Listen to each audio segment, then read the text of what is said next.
नमस्ते, स्वागत है इस नए एक्सप्लेनर में, जहां हम भारतीय इतिहास के एक बेहद महत्वपूर्ण और उलटफेर वाले दौर को समझेंगे। इस विश्लेषण में हम प्रथम विश्व युद्ध के आगाज से लेकर 1920 के दशक में गांव देहात तक फैले अलग-अलग विद्रोहों के सफर को डिटेल में एक्सप्लोर करेंगे। फटाफट इस रोड मैप पर नजर डालते हैं। प्रथम विश्व युद्ध के हालात, सत्याग्रह का नया विचार, रॉलेट एक्ट और जालियनवाला बाग, फिर असहयोग ही क्यों, और आखिर में शहरों और ग्रामीण इलाकों में फैले आंदोलन। तो चलिए सीधे मुद्दे पर आते हैं कि कैसे वैश्विक युद्ध और कुछ दर्दनाक घटनाओं ने मिलकर एक विशाल जन आंदोलन की नींव रखी। शुरुआत करते हैं पहले भाग से, प्रथम विश्व युद्ध और उसकी पैदा की गई नई परिस्थितियां।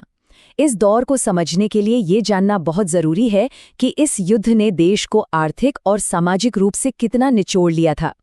युद्ध का खर्च निकालने के लिए आम जनता पर भारी टैक्स थोपे गए और गांव के लोगों को जबरदस्ती सेना में भर्ती किया गया। सोचिए, 120 से 130 लाख मौत। 1921 की जनगणना का ये आंकड़ा सच में रोंगटे खड़े कर देने वाला है। फसल खराब होने की वजह से आया भयानक अकाल और उस पर फ्लू की महामारी, इन दोनों ने मिलकर देश को ऐसी चोट पहुंचाई जिसने आम जनता की कमर पूरी तरह तोड़कर रख दी थी। और अगर आर्थिक हालत देखें तो वो कितनी तेजी से बिगड़े, इसका अंदाजा बस इस बात से लगा लीजिए कि 1913 से 1918 के बीच, यानी सिर्फ इन 5 सालों में जरूरी चीजों की कीमतें सीधे दोगुनी हो चुकी थी। आम आदमी का गुजारा करना लगभग नामुमकिन हो गया था और यही दबा हुआ गुस्सा आगे चलकर एक तूफान बनने वाला था। अब आते हैं हमारे दूसरे पड़ाव पर, द आइडिया ऑफ सत्याग्रह। इन्हीं बेहद निराशाजनक हालातों के बीच 1915 में महात्मा गांधी भारत लौटे और अपने साथ जन आंदोलन का एक बिल्कुल ही नया, अनोखा तरीका लेकर आए, जिसे हम सत्याग्रह के नाम से जानते हैं। ये कॉन्सेप्ट बिल्कुल अलग था। ये किसी शारीरिक हिंसा या बदले की भावना पर नहीं टिका था। इसका मूल विचार बस इतना था कि अगर आपका मकसद सच्चा है और लड़ाई अन्याय के खिलाफ है, तो सामने वाले से लड़ने के लिए किसी हथियार या ताकत की जरूरत ही नहीं है। अहिंसा के जरिए अत्याचारी की अंतरात्मा को झिंझोड़कर उसकी सोच बदली जा सकती है।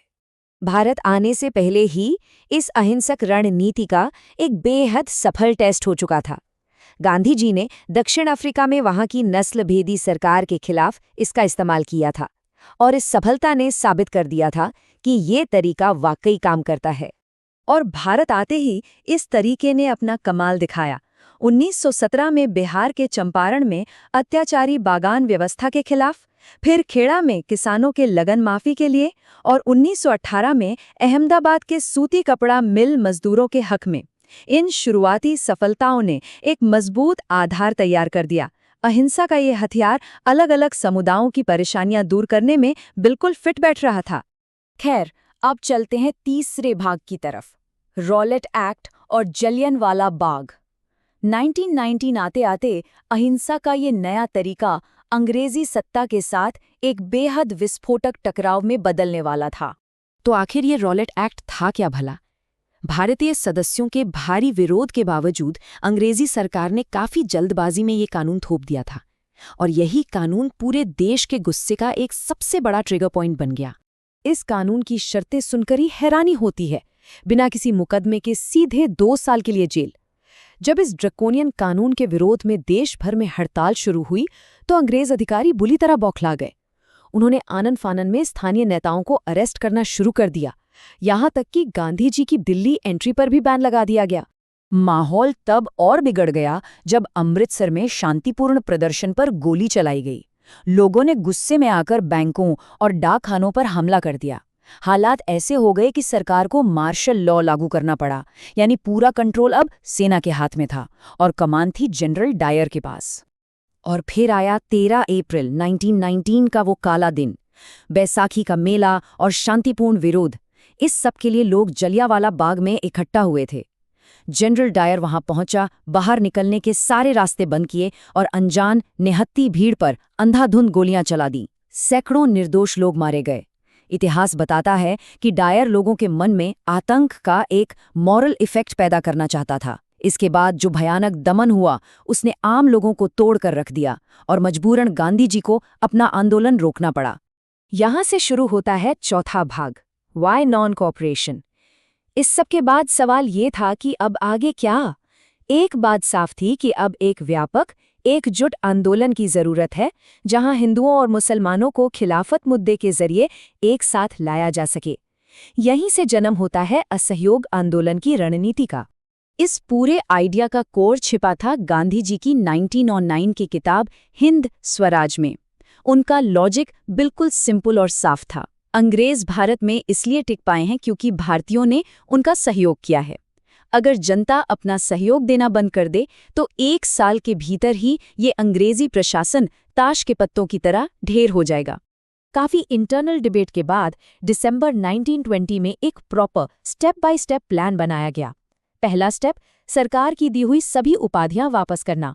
दूसरा, सरकारी नौकरियों, सेना, पुलिस, अदालत और स्कूलों का पूरी तरह बहिष्कार। तीसरा, विदेशी सामान का त्याग, और अगर सरकार फिर भी जुल्म करती है तो सीधे पूर्ण सविनय अवज्ञा यानी सिविल डिसोबीडियंस शुरू करना। 5वां भाग देखते हैं मूवमेंट इन द टाउन्स। 1921 की शुरुआत में जब ये आंदोलन जमीन पर उतरा तो शहरों में इसका सबसे तगड़ा असर दिखा। शहरी मध्यम वर्ग यानी मिडिल क्लास जोश से भर गया। हजारों स्टूडेंट्स ने स्कूल कॉलेज छोड़ दिए और वकीलों ने अदालतों से मुंह मोड़ लिया। आर्थिक स्तर पर जो विरोध हुआ उसने अंग्रेजों की नींद उड़ा दी।